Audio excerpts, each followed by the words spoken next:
Faith responds, "Dear friends, note, the hook is freedom. The devil is in the details. No one in the devil's reality is free.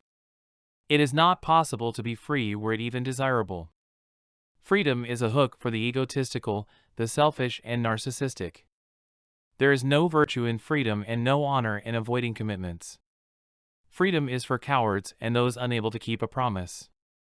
The epitome of freedom is the man who runs away. Heroes are not free.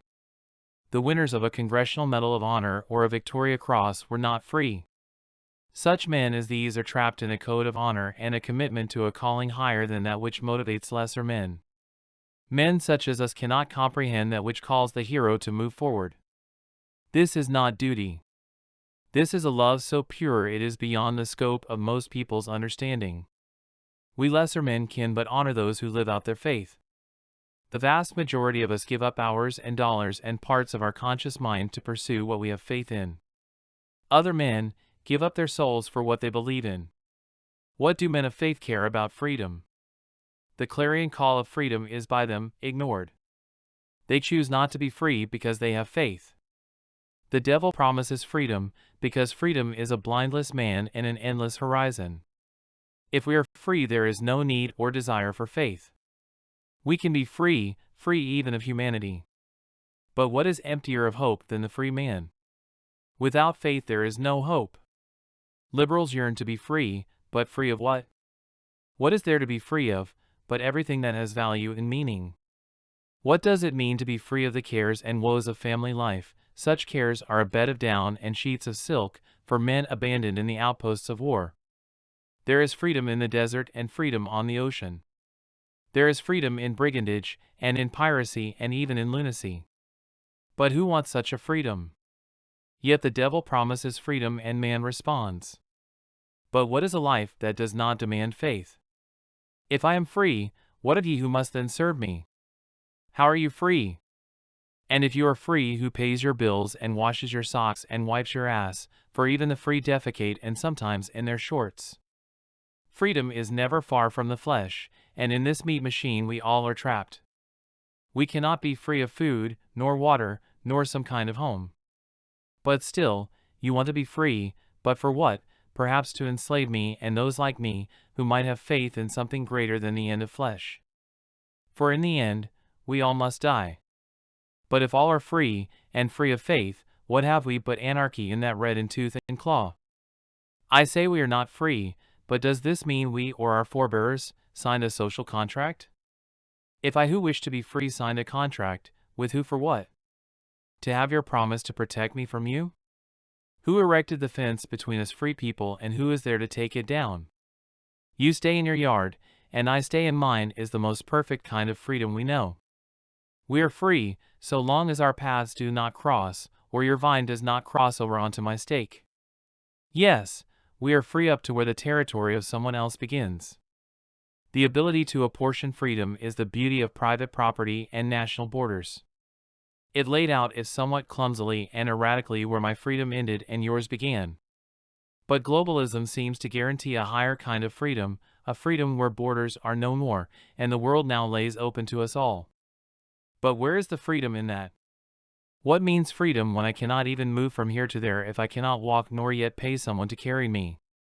What a whore, a mocking harlot freedom is. It promises so much, but at a cost we are in debt to it forever.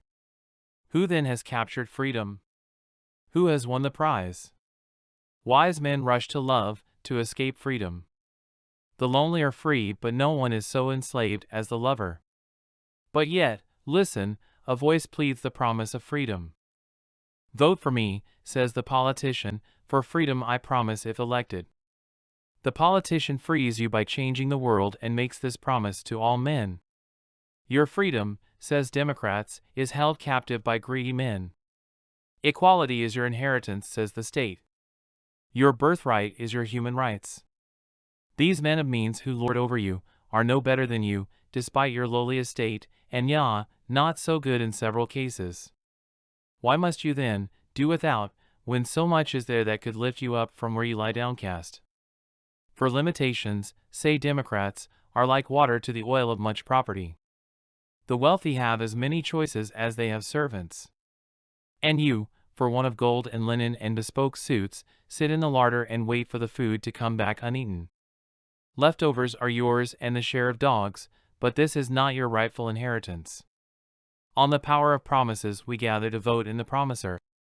But what have these elected officials but promises? They take and then give and take again in an endless round of robbery and gifting. The money flies around from hand to hand till into debt it turns. For money is never enough when one is paying to make dreams come true. It is such an easy thing to multiply money endlessly, but the real things that the illusion of money chases remain as scarce as ever. Regulation upon regulation must be created by governments who promise freedom. We have freedom from hunger because the law says all food is to be shared. We have homes and clothes and a seat on the bus because the law says this must be so. But the law, like money, can be multiplied forever, but the actual things we need are not made to come into being by law. We are free, but free of what? We still want, we still fear, and more so. Now we fear the law. Scarcity remains, if not of one thing, then of another. Yet, the law claims we have freedom in abundance and writes more law to make it so. To have freedom, freedom must be regulated. For freedom is scarce and wanted by all.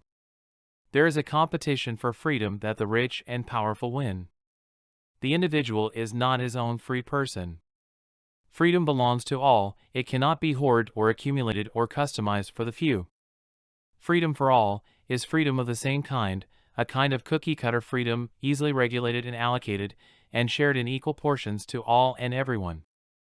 This is freedom from the perspective of the state, a social good for the public to consume in equal portions. But we can vote, and that is a choice. The right to vote is the totality of mankind's democratic freedom. The people vote and vote yet again as the regulations mount. We vote as free men and become by this means wards of the state, subjects all, assigned a name at birth, a corporate entity given life by the state. The identity who is the legal us is owned by the state, in the way domesticated animals are. We can vote. We are free to obey the law. We are legally free as subjects of the state. The vote is a social contract we make with each other.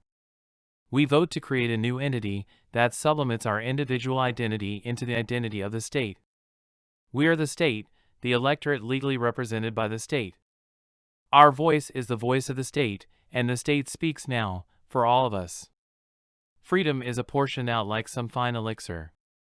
No one must get too much, or it will upset the body politic, and riots will ensue. Outside of the law is true freedom, the liberty to run rampant through the streets. To riot, to burn, to cause mayhem. That is the true meaning of freedom. America especially venerates gang culture and the image of the outlaw. We fear this kind of freedom. The Second Amendment gives Americans the right to bear arms, but what for? But to shoot and to kill ostensibly rogue parliaments. But politicians never seem to be in season, and so in anger and frustration we turn on each other. With madness yet, does freedom raise her sword, with crazed accusation and explosive displays of anger is her presence made known. Freedom can be a truly harsh mistress. What freedom is this, that it can be neither eaten nor yet be sheltered under? What is democracy but a mechanism for shifting power from the people to parliaments?